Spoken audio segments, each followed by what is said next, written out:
Hey guys, and welcome back to this channel. In this video I'll be showing you guys how you can get the pickle fruit on Grow a Garden. That's on like the Grow a Garden thumbnail, I guess.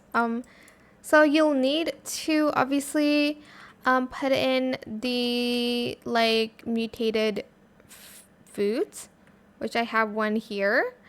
You're just going to get it, and what is this? A sandwich? You're going to give it to the food connoisseur. Try this food I cooked up.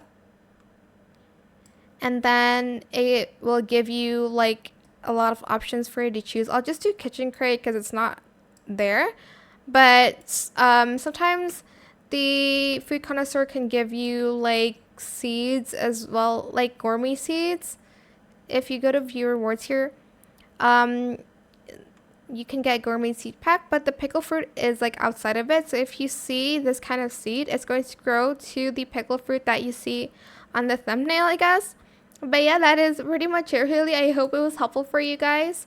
Don't forget to like, comment, share, and also subscribe to this channel if you haven't done that already.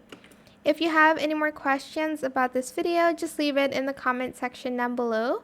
I'll try my best to answer them all for you guys. And if you found this video helpful, please click the thanks button as well. That is it for this video. Thank you so much for watching. Bye.